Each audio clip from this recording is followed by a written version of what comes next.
আমরা দেখব যে রাসূল সাল্লাল্লাহু আলাইহি ওয়াসাল্লাম এই পিসফুল কোএক্সিস্টেন্সের জন্য আমাদের কি শিখিয়েছেন, কি কি গাইডলাইন দিয়েছেন। আমরা 1 2 3 4 করে এগুলো আপনাদের সাথে শেয়ার করব। আমি আপনাদের খেদমতে সূরাতুল আনআমের 108 নম্বর আয়াত তেলাওয়াত করেছি। এখানে আল্লাহ রাব্বুল ইজ্জা ওয়াল জালাল তিনি ইরশাদ করছেন, ওয়ালা তাসুব্বুল্লাযীনা يدعون من دون الله فيسبوا الله عدوا بغير علم كذلك زينا لكل أمة عملهم ثم إلى ربهم مرجعهم فينبئهم بما كانوا يعملون رب العالمين বলেন, গোলাম ও আমার ইমানদার বান্দারা শোনো শোনো, ও আমার বিশ্বাসী বান্দারা শোনো শোনো, লা তাসুব্বুল্লাযীনা ইয়াদউনা মিন দুনিল্লাহ ফায়াসুব্বুল্লাহা আদওয়াম বিগাইরি ইলম। ও আমার বিশ্বাসী বান্দারা, যারা আল্লাহকে ব্যতি রেখে আল্লাহকে বাদ দিয়ে অন্য উপাস্যকে ডাকে, দেবীর পূজা করে, দেবতাদের পূজা করে, তোমরা খবরদার তাদের গালি দিও না। আওয়াজ করে বলেন, কি দিও না? আল্লাহ বলেন, ও বিশ্বাসীরা শোনো, যারা আল্লাহকে বেছে রেখে দেব দেবীর পূজা করে, অন্য উপাস্যের পূজা করে, তাদেরকে ডাকে, ওই দেবতাদেরকে তোমরা গালি দিও না। যদি ওই দেবতাদেরকে গালি দাও তাহলে ভুলবশত, শত্রুতাবশত তারা তোমাদের রব আল্লাহকে গালি দেবে, ঠিক কিনা? তোমরা যদি তাদের দেবতাদের গালি দাও, ওরা রেগে তোমার আল্লাহরে গালি দিবে, তাহলে আল্লাহরে গালি খাওয়ানোর কারণ হয়ে গেলাম আমি, ঠিক কিনা বলেন? রব্বুল আলামিন বলেন, খবরদার বিশ্বাসীরা, আল্লাহ ছাড়া যারা অন্যান্য উপাস্যদেরকে ডাকে, দেবতাদেরকে ডাকে, তাদেরকে তোমরা গালি দিও না। ওই সমস্ত দেবতাদেরকে যদি তোমরা গালি দাও তাহলে তারা আল্লাহকে গালি দিবে, ঠিক কিনা বলেন?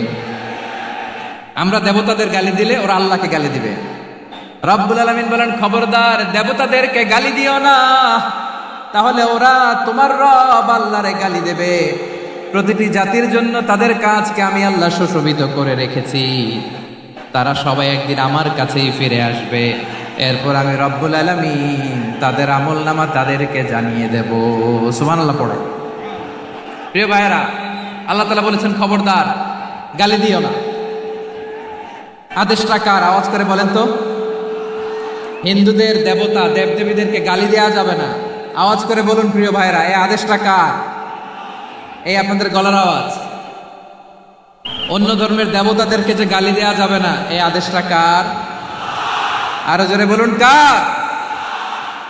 গালি দিবেন কোন দেবতাকে? দিবেন? যদি দেন তাহলে ওরা আল্লাহরে গালি দিবে, তাহলে আল্লাহরে গালি খাওয়াইলো কে? আপনি, ঠিক কিনা বলেন? আমি আল্লাহকে গালি খাওয়ানোর কারণ হলাম, কারণ আমি যদি গালি না দিতাম ওরা আমার রবকে গালি দিত না। আওয়াজ করে বলেন, ঠিক কিনা? তাহলে প্রিয় ভাইয়েরা, ইসলাম আমাদেরকে শিখায়, সূরাতুল আনআমের 108 নম্বর আয়াত থেকে আমরা বুঝলাম, কোন ধর্মকে ছোট করা যাবে না। অন্য ধর্মকে ছোট করা মানে ইসলামকে ছোট করা। অন্য ধর্মের দেবতাকে গালি দেওয়া মানে আল্লাহকে গালি খাওয়ানো। আওয়াজ করে বলেন, ঠিক কিনা? খবরদার, এটা করা যাবে না। আর অন্য ধর্মের দেবতাকে যদি আপনি গালি দেন, ওরা ইসলাম থেকে দূরে সরে যাবে। যাও ইসলামের প্রতি আকৃষ্ট হয়েছিল আর কোনোদিন ইসলামের ধারে কাছে আসবে না। আওয়াজ করে বলেন, ঠিক কিনা? এজন্য কখনো কোনোদিন অন্য ধর্মের দেবতাদেরকে গালি দেওয়া যাবে না। অন্য ধর্মের কোনো দেবতাদেরকে আমরা গালি দিব না, গালি দিব না, বরং ইসলামের beauty, the beauty of Islam, ইসলামের সৌন্দর্যকে আমরা তুলে ধরব। আমরা যদি বিশ্বনবী সাল্লাল্লাহু আলাইহি ওয়াসাল্লামের জীবনের দিকে তাকাই, তাহলে আমি দেখব বিষ্ণু ইসলাম মক্কাতে কিংবা মদিনাতে অন্য ধর্মের লোকদের সাথে খুব পিসফুলি লাইফ লিড করেছেন। হোক মুশরিক, হোক খ্রিস্টান, হোক ইহুদি, বিশ্বনবী সবার সাথে মিলেমিশে ছিলেন। আলহামদুলিল্লাহ বলেন। ইসলাম হচ্ছে পিসফুল রিলিজিয়ান। অন্য ধর্মের প্রতি সহনশীলতার সবক ইসলাম আমাদেরকে দেয়। কিন্তু প্রতিটি মুসলিমের এটা মনে রাখতে হবে, আল্লাহর কাছে পছন্দনীয়, গ্রহণযোগ্য ধর্ম, জীবনাদর্শ একটি, সেটা হচ্ছে ইসলাম। আওয়াজ করে বলেন, সেটা কি? লালমনিরহাটের ভাইয়েরা আওয়াজ করে বলুন, আল্লাহর কাছে মনোনীত ধর্ম একটি, সেটা কি? এজন্য রব্বুল আলামিন বলেন, ইন্নাদ দীনা ইনদাল্লাহিল ইসলাম, আল্লাহর কাছে মনোনীত গ্রহণযোগ্য অ্যাকসেপ্টেড ধর্ম মতাদর্শ একটা, সেটা হলো ইসলাম। ইসলাম ছাড়া অন্য কোনো ধর্ম যদি কেউ তালাশ করে, তার ওই ধর্ম আল্লাহ গ্রহণ করবে না। ওমাই ইয়াবতাগি গায়রাল ইসলামি দীনান ফালাই ইউকবালা মিন ওয়া হুয়া ফিল আখিরাতি মিনাল খাসিরিন।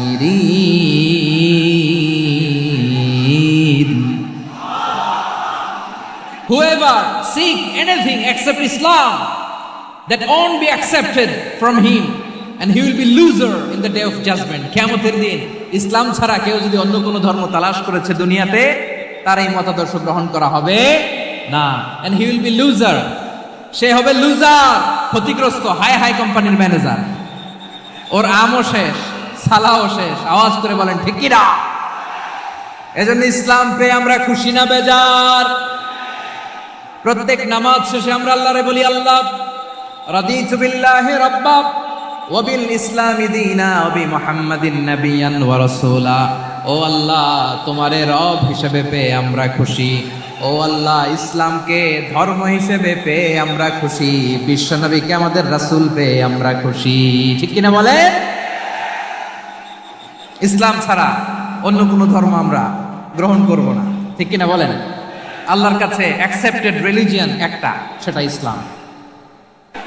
তো বিশ্বনবী সাল্লাল্লাহু আলাইহি ওয়াসাল্লাম মক্কাতে কিংবা মদিনাতে খুব পিসফুলি এক্সিস্ট করেছেন, যে কোনো ধর্মের সাথে মিলেমিশে চলেছেন। তার প্রমাণ আমরা যদি রাসূল সাল্লাল্লাহু আলাইহি ওয়াসাল্লামের বায়োগ্রাফির দিকে তাকাই, তাহলে দেখব তিনি মুশরিকদের সাথে পিস ট্রিটি করেছেন, শান্তি চুক্তি, পিস ট্রিটি, পিস এগ্রিমেন্ট। আপনারা হুদাইবিয়ার সন্ধির নাম শুনেছেন? আমার লালমনিরহাটের কলিজার টুকরা ভাইয়েরা, হুদাইবিয়ার সন্ধির নাম আপনারা শোনেন নাই? 6ষ্ঠ হিজরিতে বিষ্ণু ঈসা ইসলাম মুশরিকদের সাথে এই ট্রিটি করেছেন, চুক্তি। কাদের সাথে? মুশরিকদের সাথে। আমরা তো মুসলমান বসতে পারি না, আমরা দুই মুসলিম ভাই একসাথে বসে চা খেতে পারি না, গল্প করতে পারি না। বিষ্ণু ঈসা ইসলাম মুশরিকদের সাথে ট্রিটি করেছেন, হুদাইবিয়ার সন্ধি। এই সন্ধির আগে মক্কা থেকে কেউ মদিনায় যেতে পারে না, মদিনা থেকে কেউ মক্কায় যেতে পারে না। কিন্তু এই সন্ধির পরে ট্রাফিক স্বাভাবিক হয়ে গেল, মক্কার লোকেরা মদিনায় আসতে পারে, মদিনার লোকেরা মক্কায় আসতে পারে। এটাকে বলে সুলহে Hudaibiya, the peace agreement of Hudaibiya, শান্তি চুক্তি। আমরা পৃথিবীতে এখন অনেক শান্তি চুক্তির নাম শুনি, এগুলো সব the piece treaty of Hudaibiya থেকে কপি করা। আল্লাহু আকবার। তাহলে বিশ্বনবী সাল্লাল্লাহু আলাইহি সাল্লাম তিনি যে শান্তিপূর্ণ সহাবস্থানে বিশ্বাসী ছিলেন, মুসলমানেরা যে অন্য ধর্মের প্রতি সহনশীল, তার প্রমাণ হচ্ছে এই পিস ট্রিটি। শুধু তাই নয়, মাইকের সাউন্ডটা একটু বাড়াই দিতে হবে, খুব দুর্বল, একটু মজবুত করতে হবে, আর একটু ক্লিন করতে হবে, আর সবগুলা জায়গায় সাউন্ড যাচ্ছে কিনা একটু ক্রস চেক করতে হবে। হ্যাঁ, পাবেন দিচ্ছে mike operator, is trying his level best, দিচ্ছে। মাইক অপারেটর যিনি আছেন, প্রতিটি জায়গায় প্রতিটি সাউন্ড বক্সে যেন আওয়াজ পাওয়া যায়, একটু ক্রস চেক করেন, সাউন্ডটাকে একটু স্ট্রং করে দেন। হ্যাঁ, ঠিক আছে, মাশাআল্লাহ। এদিকে তাকান, এদিকে। মক্কার পার্ট গেল, পিস এগ্রিমেন্ট করলেন, শান্তি চুক্তি। বিষ্ণু ঈসা ইসলাম মদিনায় যে কি করলেন? মদিনায় যে বিষ্ণু ঈসা ইসলাম মদিনা চার্টার করলেন, মদিনা সনদ, সাহিফাতুল মদিনা, এটার বলে মদিনা চার্টার। যে ওয়েস্টে, ইউরোপে, আমেরিকাতে তারা অনেক চার্টার করে, এই সব চার্টার মদিনা চার্টার থেকে কপি করা। আওয়াজ করে পড়েন সুবহানাল্লাহ। বিষ্ণু ঈসা ইসলাম মদিনায় গেলেন, মদিনাতে মুসলিম, মুশরিক, ইয়াহুদি, এই 3 ধর্মের লোক মিলে সব স্টেক হোল্ডার যারা আছে সবাইকে নিয়ে বিষ্ণু ঈসা ইসলাম মদিনা চার্টার করলেন, মদিনা সনদ। পড়েন সুবহানাল্লাহ। শুধু তাই নয়, মক্কাতে বিশ্বনবী পিস এগ্রিমেন্ট করলেন, শান্তি চুক্তি মুশরিকদের সাথে। মদিনাতে যে বিশ্বনবী মদিনা চার্টার করলেন, মদিনা সনদ করলেন ইহুদিদের সাথে। আবার মদিনাতে বিশ্বনবী ইহুদিদের সাথে পিস ডায়ালগ করলেন। ইন্টারফেথ ডায়ালগ করলেন, আন্তধর্মীয় সংলাপ করলেন, যেই সংলাপের মূল ভিত্তি ছিল তাওহীদ। মূল ভিত্তি ছিল কি? তাওহীদ। বিশ্বনবী ইহুদিদেরকে ডাকলেন, আহ্বান করলেন, কুল ইয়া আহলাল কিতাবি তাআলাউ ইলা কালিমাতিন সাওয়াইন বাইনানা ওয়া বাইনাকুম আল্লা না'বুদা ইল্লাল্লাহ ওয়া লা নুশরিকা বিহি শাইআন ওয়া লা ইয়াত্তাখিযা বা'দুনা বা'দান আরবাবাম মিন দুনিল্লাহ فإن تولوا فقولوا اشهدوا بأننا مسلمون সুবহানাল্লাহ পড়েন। বিশ্বনবী মদিনার ইহুদিদের ডেকে বললেন, ও ইহুদিরা শোনো শোনো, আসো এমন একটা আদর্শের প্রশ্নে আমরা একত্রিত হই যে আদর্শের প্রচার তোমাদের নবীরাও করেছে, আমিও করি। যে আদর্শের কথা তোমাদের পবিত্র ধর্মগ্রন্থগুলোতে আছে, আমার কোরআনেও আছে, সেটা হলো তাওহীদ। আমরা এক আল্লাহ ছাড়া কারো ইবাদত করব না, আল্লাহর সাথে কাউরে শরীক করব না, আল্লাহ ছাড়া কাউরে রব মানব না। পড়েন সুবহানাল্লাহ। তাহলে আমার প্রিয় লালমনিরহাটের ভাইরা, মদিনাতে যেয়ে তিনি মদিনা চার্টার করলেন, মদিনা সনদ, পিস ডায়ালগ করলেন, শান্তির সংলাপ, ইন্টারফেথ ডায়ালগ করলেন, আন্তধর্মীয় সংলাপ, যার ভিত্তি ছিল তাওহীদ। সুবহানাল্লাহ পড়েন। তাহলে অন্য ধর্মের প্রতি সব সময় ইসলাম সহনশীল, টলারেন্স। যদি আপনি দেখতে চান ইসলামের নবী বিশ্ব নবীর দিকে তাকান, ঠিক কিনা বলেন? আমরা তো সংখ্যালঘুদের রাইটস প্রোটেক্ট করার জন্য কত আইন বানাই, কত বৈঠক করি, কত সংবাদ সম্মেলন করি। বিষ্ণু সাল্লাল্লাহু আলাইহি ওয়াসাল্লাম সংখ্যালঘুদের রাইটসের ব্যাপারে, অধিকারের ব্যাপারে যে কথা বলেছেন, শুনলে আপনি অবাক হয়ে যাবেন। বিশ্বনবী বলেন, আলা মান যালামা মুআহাদান আও ইনতাকাসাহু আও কাল্লাফাহু ফাওকা তাআতিহি আও কাল্লাফাহু ফাওকা তাকাতিহি আও আখাযা মিনহু শাইআন বিগাইরি তিবি নাফসিন ওয়া আনা হাজিজুহু ইয়াউমাল কিয়ামা। খবরদার, জেনে রাখো, কেউ যদি কোনো সংখ্যালঘুর উপরে অত্যাচার করে, কোনো সংখ্যালঘুর প্রাপ্য থেকে যদি কেউ কাউকে ঠকায়, সংখ্যালঘুর উপর যদি কেউ কষ্ট দেয়, কোনো সংখ্যালঘুর সম্পদ যদি কেউ জোর করে কেড়ে নেয়, আমি কিয়ামতের দিন বিশ্বনবী ওই সংখ্যালঘুর পক্ষে আর ওই মুসলমানদের বিপক্ষে বাদী হয়ে দাঁড়াবো। সুবহানাল্লাহ বলতে পারলেন না? আল্লাহু আকবার। আপনি নামাজি, আপনি মুসল্লি, আপনি হাজী সাহেব, তাহাজ্জুদ পড়তে পড়তে কপালে দাগ ফেলে দিছেন, আপনার প্রতিবেশী হিন্দু, ভাবছেন আমার তো পাওয়ার আছে, ওর জমিটা দখল করি। বিশ্বনবী বলেন, কিয়ামতের দিন ওই হিন্দুর পক্ষে তোর বিরুদ্ধে আমি বাদী হয়ে দাঁড়াবো। পৃথিবীর কোন ধর্মে এরকম স্টেটমেন্ট পাবেন? পাবেন?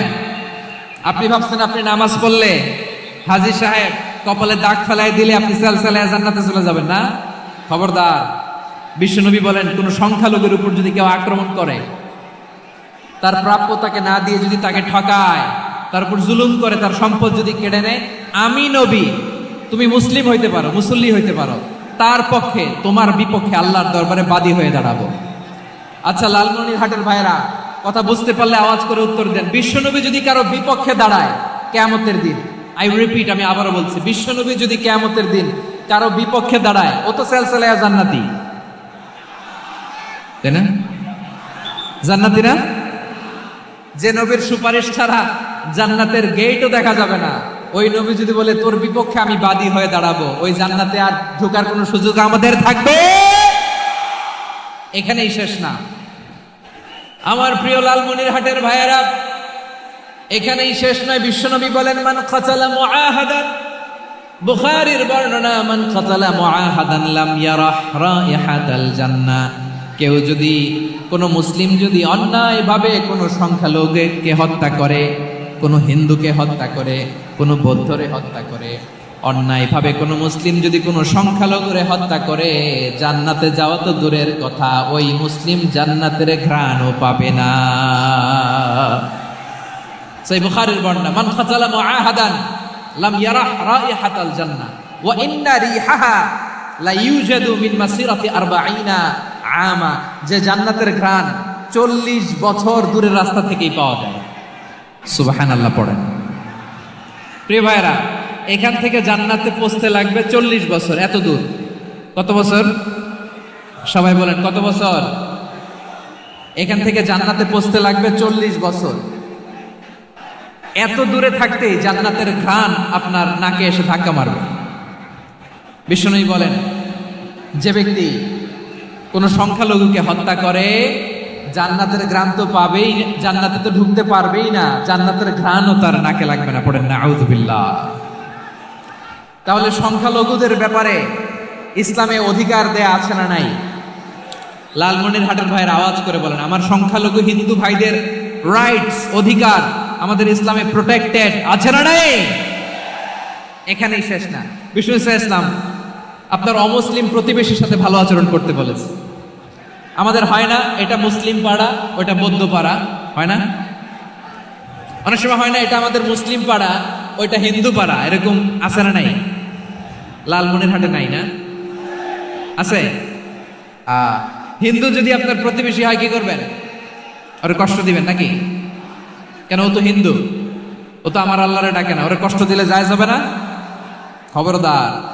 বিষ্ণু ইসলাম বলেন, মান কানা ইউমিনু বিল্লাহ ওয়াল ইয়াউমিল আখির ফালিকরিম জারাহ, যে আল্লাহ বিশ্বাস করে আর আখিরাতে বিশ্বাস করে সে যেন প্রতিবেশীর সাথে ভালো আচরণ করে। সুবহানাল্লাহ। কলিজা জুড়ায় যায় না আমার নবীর কথাগুলো শুনলে?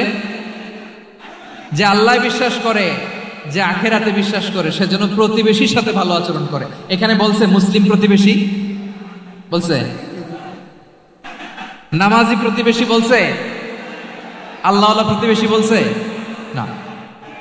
প্রতিবেশী আস্তিক হোক নাস্তিক হোক, প্রতিবেশী মুমিন হোক মুশরিক হোক, প্রতিবেশী হইলেই তার সাথে ভালো আচরণের দরকার আছে না নাই? আমার প্রিয় লালমনিরহাটের ভাইয়েরা, বিষ্ণু ইসলাম ওনার ইহুদি প্রতিবেশীদের দেখাশোনা করতেন। আওয়াজ না শোনা যাক, আমারও তো দেখা যায়, আমারও তো দেখা যায়। তাকায় থাকেন, তাকায় থাকলে সওয়াব হবে। কোরআনের কথা যেখান থেকে হয় এদিকে তাকায় থাকলেই বরকত। তাকায় থাকেন।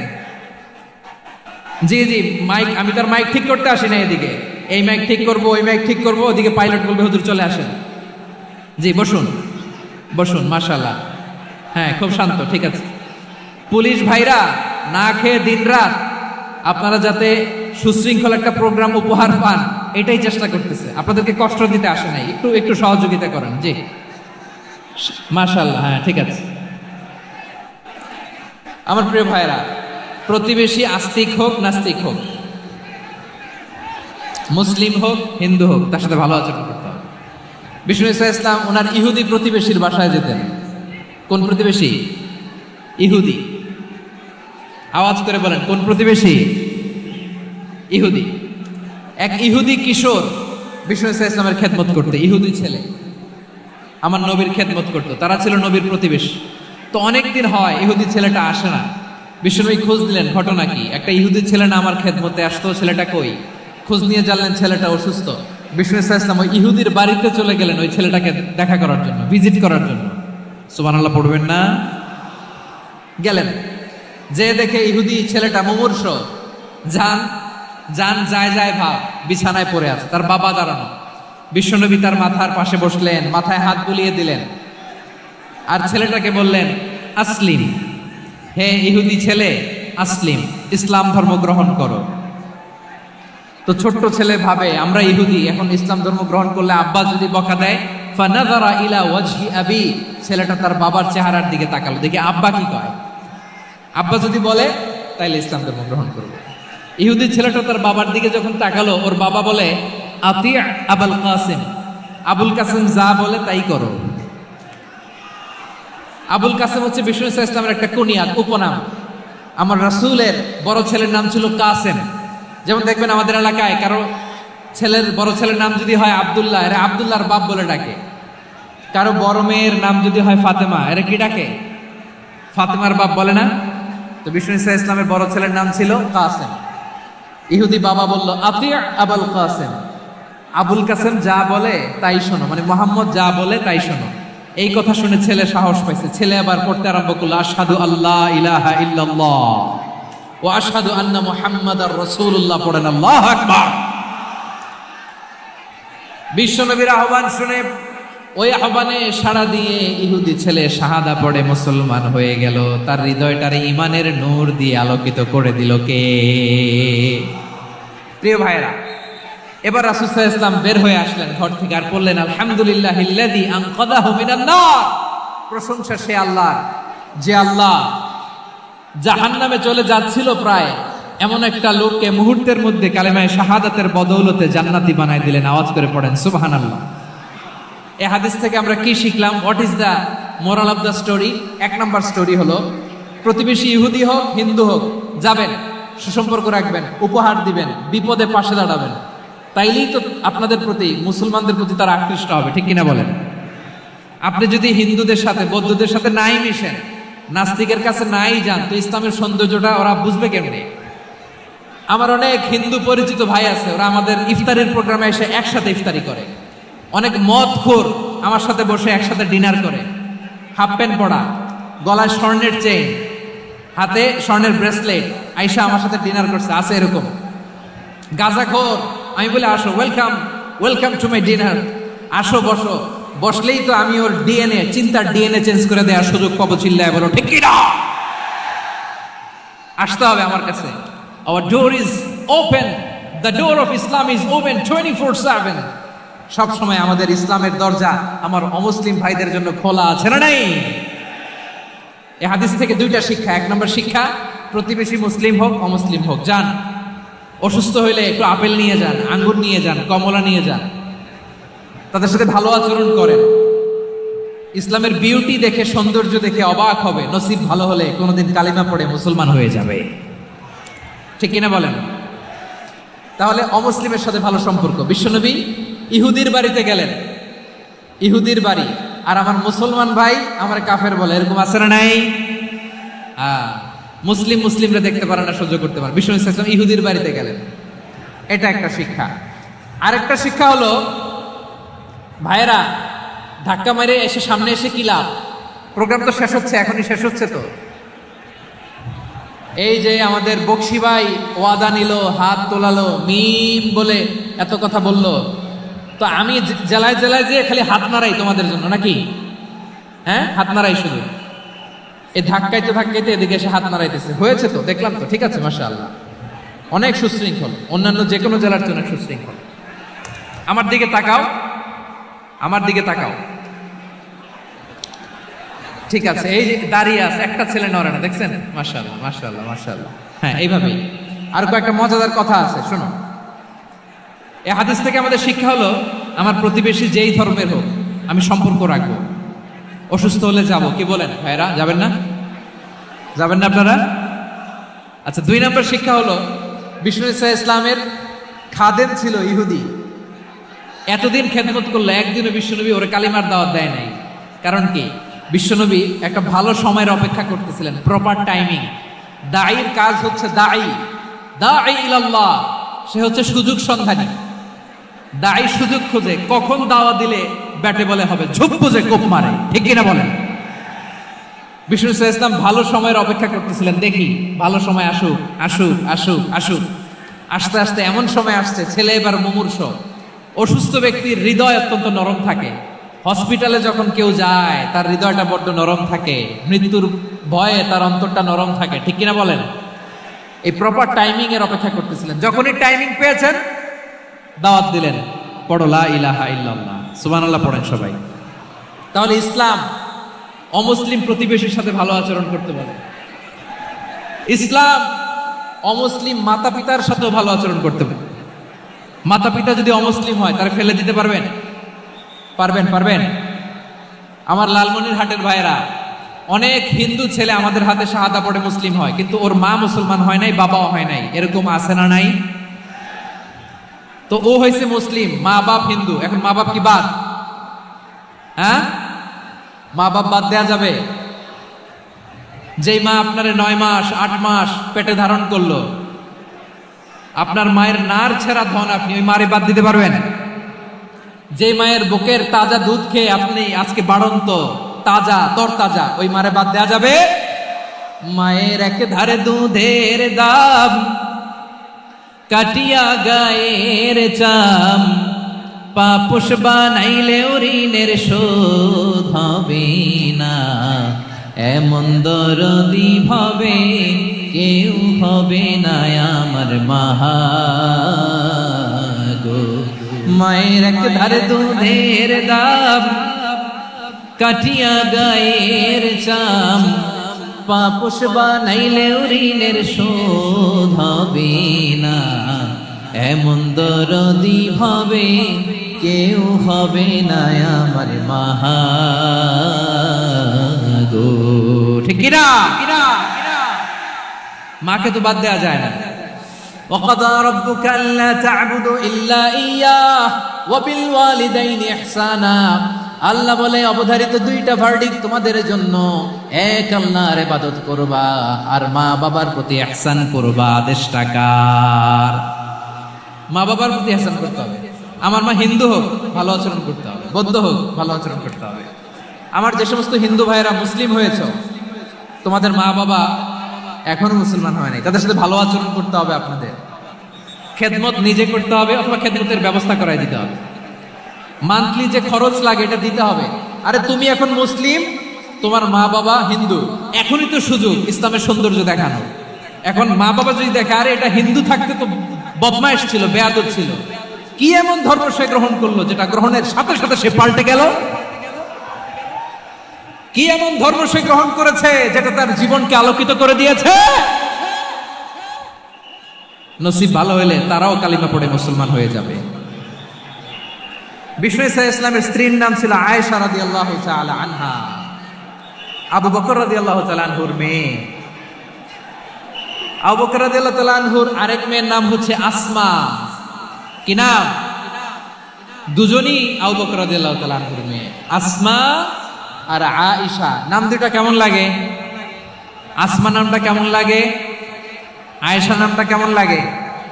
সবার ভালো লাগে নাই? নাম দুটো আপনাদের ভালো লাগে? লালমনিরহাটে অনাগত যদি কন্যা সন্তান হয়, যদি মনে চায় আসমা রেখে দিতে পারবেন, যদি মনে চায় আয়েশা রেখে দিয়েন। দেশে বিদেশে এয়ারপোর্টে রাস্তাঘাটে শুধু বলে হুজুর একটা নাম দেন, আমার ছেলের একটা নাম দেন, মেয়ের একটা নাম দেন। তো আমার মনে আছে যশোরের আবদিনের মাহফিলে আমি একটা দুইটা নাম দিয়েছিলাম। আজকে লালমনিরহাটের এই প্রোগ্রামে কন্যা সন্তান যদি হয় দুটা নাম দিলাম, আসমা কিংবা আয়েশা। ইনশাআল্লাহ পড়েন। দুজন বোন, এক মায়ের নাম, বাবা এক মা দুইজন। আয়েশা রাদিয়াল্লাহু তাআলা আনহার মায়ের নাম উম্মে রুমান, আর আসমা রাদিয়াল্লাহু তাআলা আনহার মায়ের নাম কুতাইলা বিনতে আব্দুল উজ্জা। আবু বকর রাদিয়াল্লাহু তাআলা আনহু 4টা বিয়ে করেছিলেন। তো একই ঘটনা ঘটেছে এই ফ্যামিলিতে। আসমা ইসলাম ধর্ম গ্রহণ করে মুসলিমা, কিন্তু তার মা কুতাইলা মুশরিকা। আই রিপিট, বোঝার জন্য আমি আবারও বলি, আসমা রাদিয়াল্লাহু তাআলা আনহা মুসলিমা, আর আসমার মা কুতাইলা, আওয়াজ করে বুঝে থাকলে বলেন, আসমার মা মুশরিকা। তার মানে মেয়ে মুসলিম, মা অমুসলিম। ভেজাল আছে না নাই? কিন্তু কুতাইলা আর ধৈর্য ধারণ করতে পারে না। নার ছেড়া ধন, কলিজার টুকরা ধন, কলিজার টুকরা সন্তান আসমারে দেখতে বড্ড মন চায়। সাইয়েদনা আসমা রাদিয়াল্লাহু তাআলা আনহা মক্কা থেকে হিজরত করে মদিনায় চলে গেলেন। হুদাইবিয়ার পর যখন মক্কা মদিনার ট্রাফিক স্বাভাবিক হলো, মক্কার লোক মদিনায় যায়, মদিনার লোক মক্কায় আসে। কুতাইলা কলিজার টুকরা সন্তান আসমারে দেখার জন্য কিছু উপহার নিয়ে বিশাল মরুপথ পাড়ি দিয়ে মক্কা থেকে মদিনায় যায়। সুবহানাল্লাহ বলেন। এখন মা আসছে মেয়ের সাথে দেখা করতে, মেয়ে তো আর দেখা দেয় না। মেয়ে ভাবছে আমার মা তো মুশরিকা, অপবিত্রা, তার সাথে কি দেখা দেয়া যাবে? বিশ্বনবীর দরবারে চলে গেলেন। সুবহানাল্লাহ বলেন। কি সৌভাগ্যবান ছিল তারা, মাসলা জানার দরকার হলেই নবীর দরবারে চলে যেত। ঘরে বউয়ের সাথে ঝগড়া হলে নবীর দরবারে চলে যেত। অনেক সাহাবী বলে আমার পেটে ক্ষুধা লাগলো আমি নবীর কাছে চলে যেতাম, কারণ নবীর চেহারার দিকে তাকালেই আমার পেটের ক্ষুধা মিটে যেত। সাইয়েদনা আসমা রাদিয়াল্লাহু তাআলা আনহা বিশ্বনবীর কাছে চলে গেলেন। যে বললেন ইয়া রাসূলুল্লাহ ইয়া হাবিবাল্লাহ ইন্না উম্মি কাদিমাতুন ইলাইয়া ওয়া হিয়া রাগিবা, আমার মা মক্কা থেকে অনেক দূর মরুর পথ পাড়ি দিয়ে উপহার সামগ্রী নিয়ে মদিনায় আমার সাথে দেখা করতে এসেছে গো নবী। আমার জানতে বড্ড ইচ্ছে হয় আমি আমার মুশরিকা মায়ের সাথে একটু দেখা করতে পারবো কিনা। আফা আসিলুহা, আগে যেমনি আমি আমার মায়ের সাথে ভালো আচরণ করতাম, যেমনি আমি আমার মায়ের সাথে সদাচরণ করতাম গো নবী, এখন আমি মুসলিমা মা মুশরিকা, এখনো কি আগের মতো সদাচরণ করতে পারবো নাকি?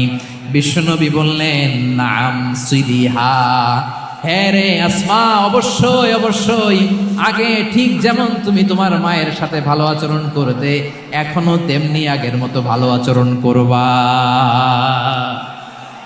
আওয়াজ করে পড়েন সুবহানাল্লাহ। কি ইসলাম আমরা পেয়েছি! কত ব্রড মাইন্ডেড আমাদের ইসলাম, কত ওপেন মাইন্ডেড ইসলাম, কত ওপেন আপ করতে পারে, চিন্তা করতে পারেন।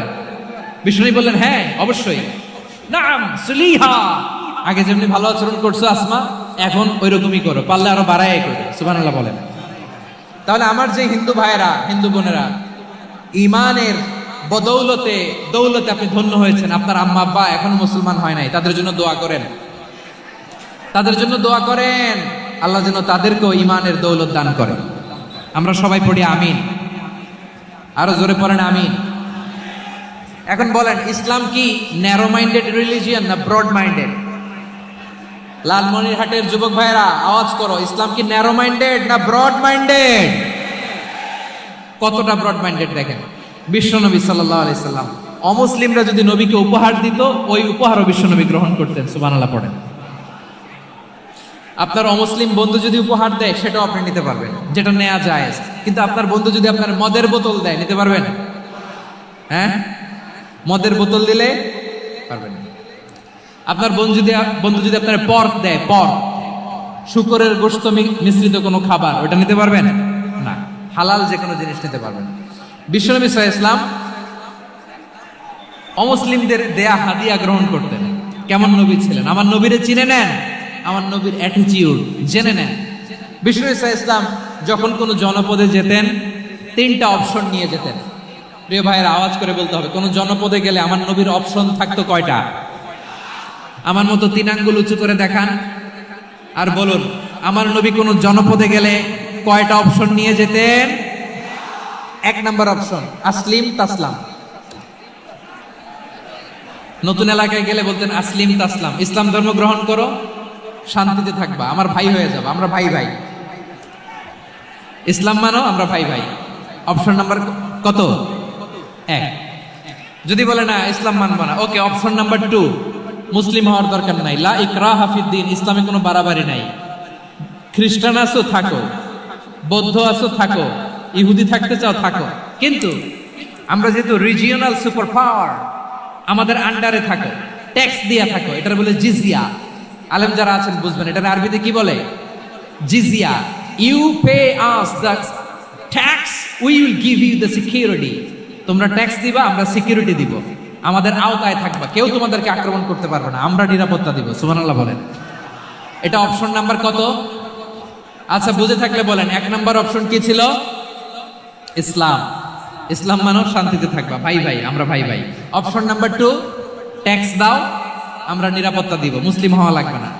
এখন 1 নাম্বারও মানে না, 2 নাম্বারও মানে না, মুসলিম হবো না, ভালো, খ্রিস্টান থাকো, ট্যাক্স দাও, আমরা সিকিউরিটি দিব না, এটাও মানি না। বিষ্ণু বলেন, তাহলে তলোয়ার আমাদের আর তোমাদের মাঝে ফয়সালা করবে,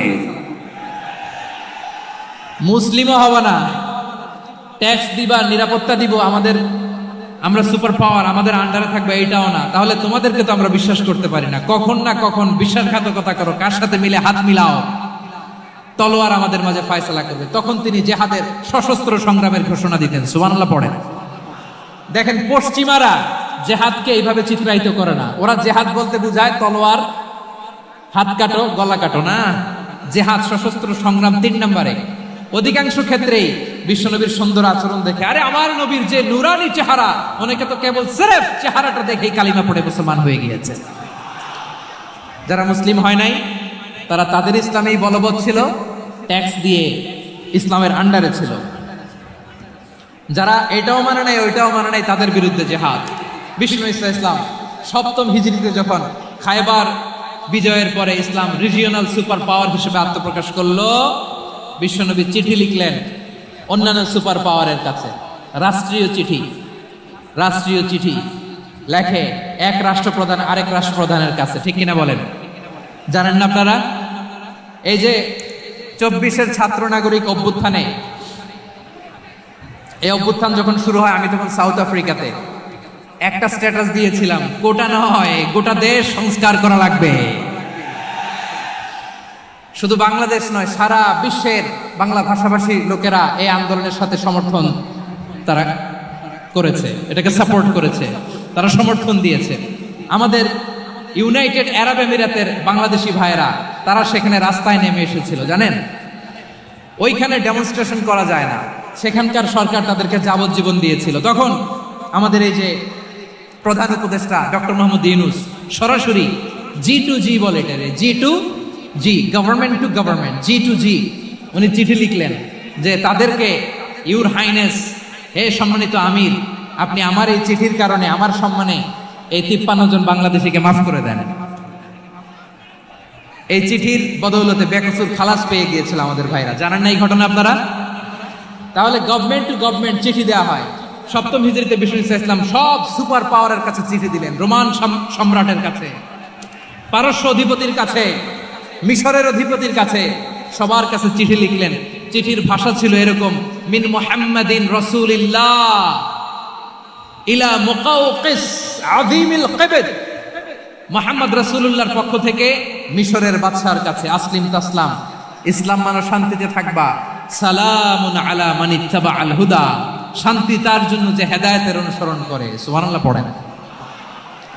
তো এই চিঠি অনেকে ভালোভাবে রিসিভ করেছে, অনেকে এই চিঠি পাওয়ার পরে নবীর কাছে আবার ইন রিটার্ন উপহার পাঠিয়েছে। কি পাঠিয়েছে?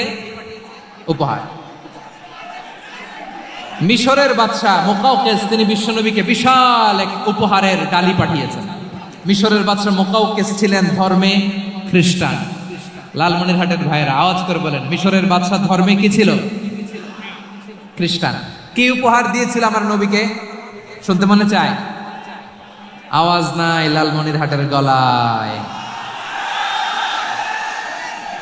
শুনতে মনে চায়? 1000 স্বর্ণ মুদ্রা, 1000 স্বর্ণ মুদ্রা। 2টা খ্রিস্টান দাসী, একজনের নাম মারিয়া বিনতে শামউন আল কিবতিয়া, আরেকজনের নাম সিরিন বিনতে শামউন আল কিবতিয়া। একজন খ্রিস্টান দাস 20 থান কাপড় জামা বানানোর জন্য, আমার নবী যেন সেলাই করে জামা বানাতে পারে এজন্য 20 থান কাপড়, 20 থান ফাইন গার্মেন্ট, সুবহানাল্লাহ পড়বেন না? এরপরে একটা গাধা যেটার নাম ছিল উফাইর, আর একটা খচ্চর, এটার নাম ছিল দুলদুল। খচ্চর চিনেন? গাধা আর ঘোড়ার ক্রসিং এ যে প্রাণীটা দুনিয়াতে আসে ওটার খচ্চর বলে। তো এই যে সুপার পাওয়ার খ্রিস্টান বাদশার কাছে নবী চিঠি লিখলেন, ওই খ্রিস্টান বাদশা আমার নবীকে উপহার দিল। বিশ্বনবী এই উপহারগুলো সানন্দে গ্রহণ করেছে। সুবহানাল্লাহ পড়বেন না? তাহলে অমুসলিম কেউ যদি আপনাকে উপহার দেয়, হালাল উপহার হলে আপনি গ্রহণ করতে পারবেন। অনুরূপভাবে পারস্যের বাদশাহ রোম সম্রাট বিশ্বনবীকে উপহার পাঠিয়েছেন, আমার নবী সবগুলো উপহার গিফট গ্রহণ করেছেন। সুবহানাল্লাহ বলেন। তাহলে প্রিয় লালমনিরহাট আওয়াজ করে বলুন, ইসলাম কি ন্যারো মাইন্ডেড রিলিজিয়ন না ব্রড মাইন্ডেড? আম্মাজান আয়েশার কাছে মাসালা জানতে চায় মেয়েরা, হে আম্মাজান, অগ্নি উপাসকেরা তাদের ঈদের দিন নওরোজের সময় আমাদেরকে পাখি দেয়, নেওয়া যাবে? উনি বললেন, ওরা জবাই করে দিলে নেওয়া যাবে না, কিন্তু ওরা যদি ফলমূল এরকম খাবার দেয় এগুলো নেওয়া যাবে। তার মানে অমুসলিমদের দেয়া উপহার এটা গ্রহণ করা যায়। সুবহানাল্লাহ বলেন। শুধু তাই নয়, বিষ্ণু ঈসা ইসলাম অমুসলিমদের সাথে আর্থিক লেনদেনও করেছেন, ফিনান্সিয়াল ডিলিং করেছেন। অমুসলিমদের সাথে প্রয়োজনে আপনি ফিনান্সিয়াল ডিলিং করতে পারবেন। আমরা প্রায় দেখি বাজারের মিষ্টির দোকানগুলো আমার হিন্দু ভাইদের। লালমনিরহাটে মিষ্টির দোকান, দইয়ের দোকান কারা চালায়? হিন্দুরা চালায় না? তারপরে যে বারবার শপ, চুল কাটে যে নাপিত, অধিকাংশ নাপিতের দোকানে কারা? আমার হিন্দু ভাইরা। তা আপনি চুল কাটতে পারবেন কিনা? পারবেন কিনা বলেন? পারবেন। তার দোকান থেকে দই মিষ্টি কিনতে পারবেন কিনা? হ্যাঁ, আমার মুসলিম ভাইয়ের দোকান থাকলে ওইটারে আমি বেশি প্রায়োরিটি দিব, ঠিক কি না? কিন্তু যদি তাদের সার্ভিস নিতে চান, প্রোডাক্ট নিতে চান, পারবেন। তার দলিল সহিহ বুখারী, আম্মা জান আয়েশা রাদিয়াল্লাহু তাআলা আনহা বলেন, ইশতারা রাসূলুল্লাহ সাল্লাল্লাহু আলাইহি ওয়াসাল্লাম মিন ইয়াহুদিয়িন তুআমান ওয়া রাহানাহু দিরআহু মিন হাদিদ। রাসূল সাল্লাল্লাহু আলাইহি ওয়াসাল্লাম এক ইহুদির কাছ থেকে, কার কাছ থেকে? সবাই বলে নাই, কার কাছ থেকে? আমার নবী, পেয়ারা নবী এক ইহুদির কাছ থেকে জব কিনেছিল, জব, বার্লি, যেটা দিয়ে রুটি বানায়। ওই জবের দাম দেওয়ার টাকা পয়সা নবীর কাছে ছিল না, ফলে নবী ওনার একটা পোশাককে মর্গেজ রেখেছিলেন, মর্গেজ, বন্ধক, যে এখন এটার দাম দিতে পারবো না, কয়েক কেজি বার্লি নিয়ে যাই আর বন্ধক হিসেবে আমার জামাটা রেখে গেলাম, যেদিন দাম দিব ওই দিন জামাটা ছুটাই নিয়ে যাব। সুবহানাল্লাহ পড়বেন না? বাকিতে নিছিলেন, বাকিতে। দিরআহু মিন হাদিদ, লোহার তৈরি বর্ম, মানে যুদ্ধের পোশাক, লোহা দিয়ে বানানো। বিশ্বনবী বললেন, কয়েক কেজি জব দাও, টাকাটা পরে দিব, এখন টাকা নাই, বন্ধক হিসেবে, মর্গেজ হিসেবে আমার জামা রেখে গেলাম, যখন টাকা দিব জামা ছুটায় নিব। আওয়াজ করে বলতে হবে সুবহানাল্লাহ। এ থেকে বোঝা গেল অমুসলিমদের সাথে ফিনান্সিয়াল ডিলিং করা যায়, অর্থনৈতিক লেনদেন করা যায়, কেনাবেচা করা যায়, প্রোডাক্ট কেনা যায়। এমনকি আমাদের মসজিদে নববীতে বারান্দায় আপনারা একটা অটোমেটিক ফ্লাইং আমব্রেলা দেখছেন? সূর্য যখন বাড়ে মসজিদে নববীর বারান্দায়, ইয়ার্ডের মধ্যে অটোমেটিক্যালি কিছু আমব্রেলা আছে, সাঁ করে খুলে যায়, আর সূর্যের তাপ লাগে না। আবার সন্ধ্যাবেলায় এই আমব্রেলাগুলো ওরা ক্লোজ করে ফেলে, দেখেন নাই না? দেখছেন? এই মসজিদে নববীকে সর্বোচ্চ উন্নত মানের কনস্ট্রাকশন ইনফ্রাস্ট্রাকচারে ডেভেলপ করার জন্য কর্তৃপক্ষ কিছু অমুসলিম ইঞ্জিনিয়ারের, ডিজাইনারের সহায়তা নিয়েছিল। সুবহানাল্লাহ বলেন। কোন দলিলের ভিত্তিতে? এই দলিলের ভিত্তিতে যে বিষ্ণু ঈসা ইসলাম অমুসলিমদের সাথেও লেনদেন করেছেন। আওয়াজ করে বলতে হবে আল্লাহু আকবার। শুধু তাই নয়, ইন কেস অফ ইমার্জেন্সি, প্রয়োজনে ইসলামের খাতিরে, ইসলামকে সামনের দিকে এগিয়ে নিয়ে যাওয়ার জন্য অমুসলিমদের সাপোর্ট নেওয়া জায়েজ আছে। সুবহানাল্লাহ বলেন। অমুসলিমদের সাপোর্ট নেয়া, তাদের থেকে অর্থ নেয়া, পলিটিক্যাল সাপোর্ট, পলিটিক্যাল অ্যাসাইলাম নেওয়া জায়েজ আছে। আমাদের অনেক বিশ্ববরেণ্য দায়ীরা আমেরিকায় অস্থায়ীভাবে অ্যাসাইলাম নিয়ে থাকে, নিজের দেশে গেলে ফাঁসিতে ঝুলাই দিবে। যুগ যুগ ধরে দায়ীদের উপর এরকম অত্যাচার আর নির্যাতন আছে না নাই? মিশরের অনেক দায়ীরা পাশ্চাত্যে যেয়ে থাকে, এই যে তারা পলিটিক্যাল অ্যাসাইলাম নিয়ে থাকে, রাজনৈতিক আশ্রয়, এটা জায়েজ আছে না? এটা যে জায়েজ আছে তার প্রমাণ স্বয়ং বিশ্বনবী সাল্লাল্লাহু আলাইহি ওয়াসাল্লাম পলিটিক্যাল সাপোর্ট নিয়েছিলেন অমুসলিমদের কাছ থেকে। সুবহানাল্লাহ বলেন। খুব মজাদার একটা ঘটনা শুনবেন, আপনাদের আগ্রহ দেখে তো মনে হয় না শোনার ইচ্ছা আছে। আছে আছে, গলায় জোর আছে। লিল্লাহি তাকবীর, লিল্লাহি তাকবীর, নারে তাকবীর। মাশাআল্লাহ।